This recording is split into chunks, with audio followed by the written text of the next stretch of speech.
9.5 సంవత్సరాలు ఒక్కటంటే ఒక్క రోజు కూడా కర్ఫ్యూ పెట్టాల్సిన అవసరం లేకుండా ఒక్కటంటే ఒక్కటి కూడా మరి గూండాగర్దీ కానీ చిల్లర రౌడీ షీటర్లు వాళ్ళ దురాగతాలు కానీ ఇట్లాంటివి ఏవి కూడా లేకుండా 9.5-10 ఏళ్ల పాటు ప్రశాంతమైన వాతావరణంలో హైదరాబాద్ మహానగరం మరి కేసీఆర్ గారి నాయకత్వంలో ముందుకు పోయింది.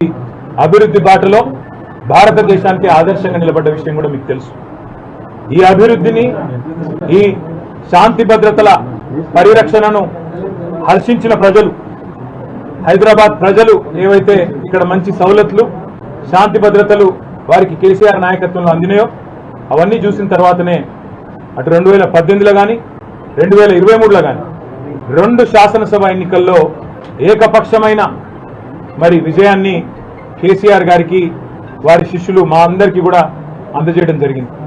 అట్లాగే చరిత్రలో ఎన్నడూ లేని విధంగా 2015 GHMCలో ఆనాడు కార్పొరేషన్ ఎన్నికల్లో 99 సీట్లు సాధించి ఒక కొత్త రికార్డు నమోదు చేసినాం.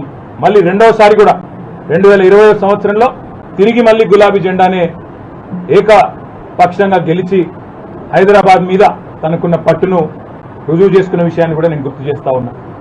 కానీ హైదరాబాద్లో ఒక్క సీటు రాలేదనే కోపంతో హైదరాబాద్ ప్రజల మీద పగబట్టి మరి ఇక్కడ ఉండే నాయకులను ఇక్కడ ఉండే మా సోదరులను రెచ్చగొట్టి అవసరమైతే శాంతి భద్రతల సమస్య సృష్టించైనా సరే ఈసారి గూండాగర్దీతోని చిల్లర రాజకీయంతోని గెలవాలనే ప్రయత్నం కాంగ్రెస్ పార్టీ చేస్తున్నట్టుగా కనబడతా ఉన్నది.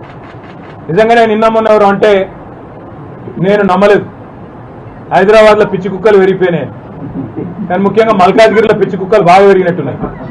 లేకపోతే ఎవడన్నా మెడ మీద తలకాయ ఉన్నాడు గంట సేపు వచ్చి మల్కాజ్గిరి చివరస్తాల గుండగాలను వేసుకొచ్చి గంట సేపు ఇక్కడ ట్రాఫిక్ జామ్ చేస్తూ నేను ఇక్కడికి వచ్చినా నువ్వు రా అని చెప్పి బస్తీ మీద సవాల్ అని చెప్పి చిల్లర రాజకీయం చేస్తుంటే ఏం చేస్తున్నది పోలీస్ యంత్రాంగం అని నేను అడుగుతున్నా.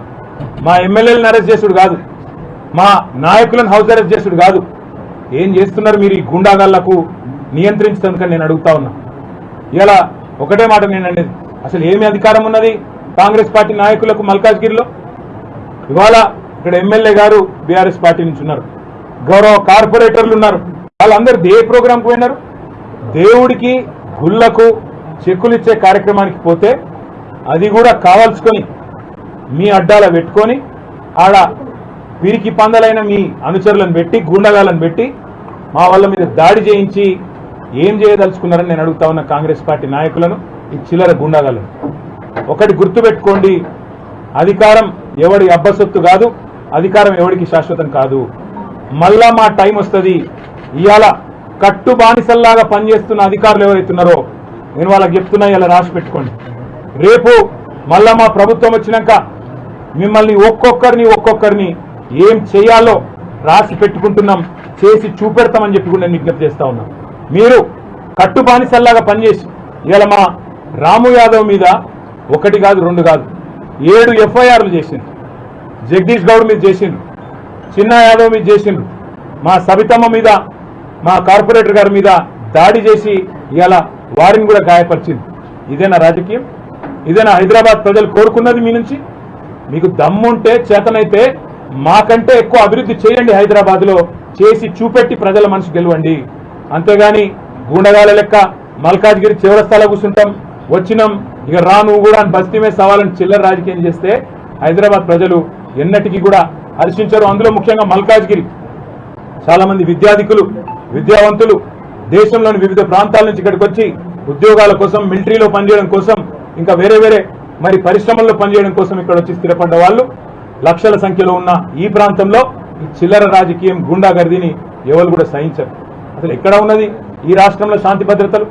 ఇక్కడ ఉండే ఒక ఎక్స్ఎమ్మెల్యే డైరెక్ట్గా పోయి సిద్దిపేటలో మా మాజీ మంత్రి హరీష్ రావు గారి క్యాంపు కార్యాలయం మీద దాడి చేసి అక్కడ ఉండే బోర్డులు ధ్వంసం చేసి హరీష్ రావును పెట్రోల్ పోసి తగలబెడతా అని చెప్పి బహిరంగంగా కెమెరాల ముందు మాట్లాడితే కేసులు పెట్టలేని సన్నాసులు, పిరికి పందలు ఈ రాష్ట్ర పోలీసులు.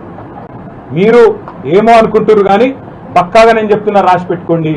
ఇవాళ శశిధర్ గౌడ్ అనే ఒక పిల్లగాడు రీట్వీట్ కొడితే ఆయన మీద కేసు పెట్టిండ్రు. కానీ పెట్రోల్ వస్తు తగలబెడతాను కాంగ్రెస్ చిల్లర నాయకుడు మాట్లాడితే వాని మీద కేసు ఉండదు. ఇదేనా నీ పోలీసింగ్? ఇదేనా పోలీసులు నడవాల్సిన పద్ధతి? అధికార పార్టీకి తొత్తులుగా కట్టు బానిసలుగా ఇదే ఆ పనిచేసే పద్ధతి అని నేను అడుగుతా ఉన్నా. ఇవాళ ఏకపక్షంగా పనిచేస్తున్నారో ఒక్కొక్కరిని ఏం చేస్తామో అధికారంలోకి వచ్చిన తర్వాత తప్పకుండా చేసి చూపెడతామని చెప్పి నేను విజ్ఞప్తి చేస్తున్నాను. ఒక్క రాష్ట్రంలో ఒక ఐపీఎస్ అధికారి మరి చివరికి ఆ రాజీనామా చేసిపోయే పరిస్థితి వచ్చింది ఇట్లాగే వ్యవహారం చేస్తే. ఇవాళ మా సోదరులు మా సోదరిమణులకు మొత్తం పార్టీ అండగా ఉన్నదని చెప్పేందుకే నేను కూడా ఇక్కడికి వచ్చిన. ఏ ఒక్కరి మీద ఒక చేయి పడ్డా, ఏ ఒక్కరి మీద దాడి జరిగినా మొత్తం రాష్ట్ర పార్టీ మొత్తం వస్తుంది. మరి మేము కూడా వదిలిపెట్టాం. ఆ తర్వాత జరిగే పరిణామాలకు ఈ రాష్ట్ర డీజీపీ, రాష్ట్ర ముఖ్యమంత్రి, రాష్ట్ర హోంమంత్రిగా ఉన్న వ్యక్తే బాధ్యత వహించాలని చెప్పి నేను హెచ్చరిస్తా ఉన్నా.